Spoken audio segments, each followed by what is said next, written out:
मेरा मानना है कि जीवन में हमारी सबसे मजबूत इच्छाओं में से एक यह महसूस करना है कि हमें समझा गया है। हम यह जानना चाहते हैं कि लोग हमारे अच्छे इरादों को देखें और न केवल यह समझें कि हम कहां से आ रहे हैं, बल्कि हमें भी प्राप्त करें। हम जानना चाहते हैं कि वे हमें देखते हैं, वे उन विचारों, भावनाओं और संघर्षों को पहचानते हैं जो हमारी पसंद का आधार हैं, और वे न केवल सहानुभूति रखते हैं बल्कि शायद संबंधित भी होते हैं, और यदि वे हमारी जगह पर होते तो शायद वे भी ऐसा ही करते। हो सकता है अगर वे वहीं होते जहां हम थे, अगर उन्होंने वह देखा होता जो हमने देखा है, तो वे वहीं खड़े होते जहां हम अभी हैं, उन्हीं परिस्थितियों में समान विश्वासों के साथ समान विकल्प चुनते हुए। इन सभी संभावनाओं के नीचे मान्य महसूस करने की इच्छा है। हम सामाजिक प्राणी हैं, और जब अपनेपन का एहसास होता है तो हम फलते फूलते हैं। इसके लिए सुरक्षा की एक निश्चित भावना की आवश्यकता होती है, जो मूल्यवान और स्वीकार्य महसूस करने पर निर्भर करती है, लेकिन वे भावनाएं हमेशा आसानी से नहीं आती। एक समय ऐसा था जब मेरा एक रिश्ता अविश्वसनीय रूप से असुरक्षित महसूस करता था। मुझे कभी भी समझाया प्रमाणित महसूस नहीं हुआ, और इससे भी बदतर, मुझे अक्सर यह एहसास हुआ कि दूसरे व्यक्ति को मुझे समझने की परवाह नहीं थी। जब आप समझने के आराम को रोकते हैं, तो यह आपको शक्ति की भावना से भर सकता है, और यह अलगाव की भावना भी पैदा करता है, जो कुछ लोगों के लिए निकटता से अधिक सुरक्षित महसूस करता है। यह व्यक्ति अक्सर मेरे बारे में सबसे बुरा मानता था कि मैं स्वार्थी और कमजोर था, और इस लेंस के माध्यम से मेरे द्वारा की गई चीजों की व्याख्या करता था। वे मेरे विश्वासों और विचारों को कमतर कर देंगे, जैसे कि उन पर न तो विचार की आवश्यकता है और न ही सम्मान की। और जब मैं अपने विचारों और भावनाओं को साझा करने की कोशिश करता था तो वे मेरा मजाक भी उड़ाते थे, न केवल मेरे दृष्टिकोण को बल्कि मेरे व्यक्तित्व को भी कम कर देते थे, जैसे मेरी कोई कीमत ही नहीं थी, जैसे मैं सुनने लायक ही नहीं था, जैसे मैं सम्मान का पात्र ही नहीं था। यह दुखदायक है। यह महसूस करके दुख होता है कि किसी को यह देखने की परवाह नहीं है कि आप कहां से आ रहे हैं या आप क्या कहना चाहते हैं, उसे सुनते हैं। यह महसूस करना दुखद है कि कोई व्यक्ति सामान्य आधार की भावना विकसित करने की तुलना में आपको गलत समझने के लिए अधिक प्रतिबद्ध है। अमान्य महसूस करने पर दुख होता है। हम अक्सर उस दर्द को झेलते हैं और क्रोध में बदल जाते हैं, या कम से कम मैंने तो यही किया। मैं लड़ी, मैं चीख उठी, मैं रोया। मैंने उन्हें अपनी बुनियादी अच्छाई देखने और दुनिया को अपने सुविधाजनक दृष्टिकोण से देखने के लिए मजबूर करने की कोशिश की। मैंने उन पर अपनी इच्छा थोपने की कोशिश की, महत्व दिए जाने और सुने जाने की इच्छा, भले ही वे मुझे वह शिष्टाचार देने के लिए तैयार हो या सक्षम हो। और मैंने धार्मिकता की क्रोधपूर्ण भावना के साथ इस पागलपन को उचित ठहराते हुए अपने आप को बहुत पीड़ा पहुंचाई, क्योंकि लोगों को समझने की कोशिश करनी चाहिए। लोगों को एक दूसरे के साथ सम्मान से पेश आना चाहिए। लोगों को दयालु, प्रेमपूर्ण और खुला होना चाहिए, क्योंकि इससे दुनिया को सुरक्षित महसूस होगा। लेकिन यहाँ एक चीज है जो मैंने सीखी है, चाहिए हमेशा एक जाल होता है। चीजें कभी भी वैसी नहीं होंगी जैसा हम सोचते हैं कि उन्हें होना चाहिए, और इसका विरोध करने से हमें केवल पीड़ा होती है। लेकिन इससे भी महत्वपूर्ण बात यह है कि अन्य लोगों को वह बनने के लिए मजबूर करने की कोशिश करने से भी अधिक सशक्त कुछ है जो हम सोचते हैं कि उन्हें होना चाहिए, और वह है स्वयं वह व्यक्ति बनना। इस मामले में मुझे एहसास हुआ, इसका मतलब उस व्यक्ति को समझना है जो मुझे नहीं समझता या शायद नहीं समझ सकता। याद रखें कि मैंने कुछ लोगों के लिए निकटता की तुलना में अलगाव को अधिक सुरक्षित महसूस करने के बारे में क्या लिखा था। यह वास्तव में मेरे लिए बहुत बड़ी अंतर्दृष्टि थी। शायद जब कोई मुझे समझ के साथ गले लगाने के लिए तैयार नहीं होता है, तो इसका मतलब यह है कि वे मुझे अंदर आने देने में असमर्थ होते हैं, उन कारणों से जो शायद मैं कभी नहीं जानता हूँ। मैंने वास्तव में यह समझने की कोशिश करने के लिए बहुत खोजबीन की कि कोई व्यक्ति, और विशेष रूप से यह कोई, समझने के लिए बंद हो जाएगा। किस दर्द ने उनके हृदय को इतनी कठोरता से कठोर कर दिया होगा।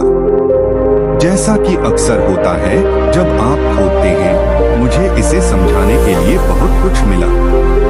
मुझे ऐसे अनसुलझे आघात मिले जिनसे संभवतः शर्म और असुरक्षा की गहरी भावनाएं उत्पन्न हुई, जो संभवतः हमेशा मजबूत रहने और दिखने की आवश्यकता में बदल गईं। अभेद्य, और जब आप अभेद्य होते हैं तो बहुत कुछ अंदर नहीं जा सकता, नए विचार नहीं, और निश्चित रूप से गहरे संबंध का प्रयास नहीं, जिसके बारे में सोचें तो वाकई दुख होता है।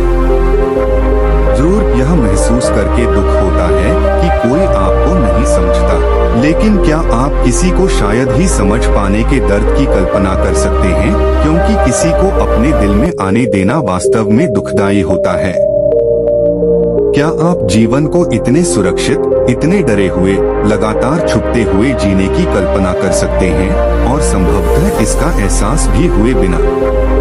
मुझे विश्वास हो गया है कि जब कोई हमें समझने का कोई प्रयास नहीं करता है, तो आमतौर पर यही होता है, गहरा दर्द जो उन्हें प्यार करने से रोक रहा है। वे सभी के लिए बंद हो सकते हैं, या विशिष्ट विचार जो उनके अतीत से कुछ उत्पन्न करते हैं, या शायद हम स्वयं ट्रिगर हैं। हो सकता है कि हम उन्हें कोई ऐसी चीज याद दिलाएं जिसे वे भूलना चाहते हो। हो सकता है कि हमारी उपस्थिति ही उन्हें किसी ऐसी चीज का सामना करने के लिए मजबूर कर दे जिससे वे बचना चाहते हो। मुझे याद है कि मैंने एक बार महिलाओं के अपनी सास के साथ विवादास्पद संबंधों के बारे में एक लेख पढ़ा था। उदाहरण के तौर पर लेखक ने एक सास का इस्तेमाल किया जो हमेशा अपनी बहू के सोफे के बारे में शिकायत करती थी, और फिर लिखा, तुम्हें कभी पता नहीं चलता, हो सकता है कि उसके साथ आपके जैसे ही दिखने वाले सोफे पर बलात्कार किया गया हो। इससे मुझे बहुत धक्का लगा।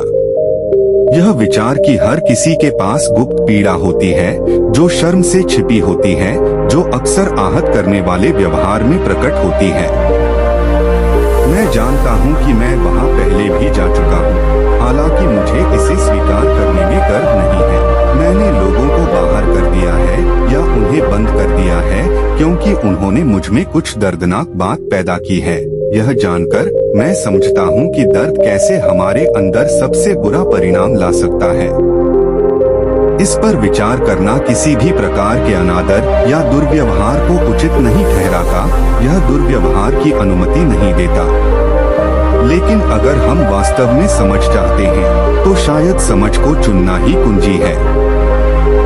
हो सकता है कि रहस्य हमारे दृष्टिकोण को उस चीज से परे व्यापक बनाना है जो हमें एक पल में सुरक्षित महसूस कराएगा, ताकि हम अपने सामने आने वाले हर व्यक्ति के लिए सुरक्षा की एक बड़ी भावना पैदा करने में मदद करने के लिए अपनी भूमिका निभा सकें। शायद समझदारी प्रदान करने का विकल्प चुनकर हम अपने आसपास के लोगों को उनके दर्द को ठीक करने के लिए प्रभावित कर सकते हैं, ताकि वे एक दिन अपना दिल थोड़ा और खोल सकें जब वे तैयार हों, जब वे सुरक्षित महसूस करते हैं। तो ऐसे किसी व्यक्ति से क्या कहना सबसे अच्छी बात है जो आपको नहीं समझता? मुझे लगता है कि मैं समझता हूँ कि आप नहीं समझ सकते। मुझे लगता है कि यह दूसरे व्यक्ति को वही स्वीकार करना है जहां वे हैं, भले ही आपको पता न हो कि वे कहां से आए हैं या उन्हें क्या प्रेरित कर रहा है। क्योंकि भले ही हम विशिष्ट बातें न जानते हों, फिर भी हम जान सकते हैं कि कुछ स्पष्टीकरण है अतीत की घटनाओं और मनोवैज्ञानिक कारकों का कुछ जटिल जाल जो उन्हें बनाता है कि वे कौन हैं और कैसे हैं। यह करना आसान नहीं है। इसके लिए अक्सर हमें सीमाएं बनाने की आवश्यकता होती है, चाहे इसका मतलब विशिष्ट बातचीत से बचना हो या उस रिश्ते में शारीरिक दूरी बनाना भी हो। क्रोध में आवेगपूर्ण रक्षात्मक प्रतिक्रिया करने से पहले हमें रुकने और अपने गहरे इरादों से जुड़ने की आवश्यकता है। और इसके लिए हमें शोक मनाने और उस रिश्ते को त्यागने की भी आवश्यकता है जिसकी हमने आशा की थी, यह जानते हुए कि हम किसी और को उस तरह की करुणा और विचार दे रहे हैं जिसे वे हमें कभी वापस नहीं दे पाएंगे। मुझे यह जानकर तसल्ली होती है कि यह ऊंची सड़क है, इसलिए नहीं कि मैं ऊंची जमीन पर खुद को श्रेष्ठ महसूस करता हूँ, बल्कि इसलिए कि वहाँ यह कम दर्दनाक है मेरे लिए और उन सभी के लिए जिनसे मैं अपने जीवन में मिलता हूँ। जब मैं वह बदलाव चुनता हूँ जो मैं देखना चाहता हूँ, तो यह मेरे लिए कम महत्वपूर्ण है कि बाकी सभी लोग मुझे देखें, मुझे महत्व दें, मुझे समझें और मेरे अच्छे इरादों को समझें, क्योंकि मैं ऐसा करता हूँ क्योंकि मैं जानता हूँ कि मैं प्यार, दयालुता और ईमानदारी की जगह से आ रहा हूँ। और यह आहत लोगों से भरी दुनिया में आगे बढ़ने के लिए एक मजबूत आधार है जो प्यार करने के लिए तैयार या सक्षम नहीं है।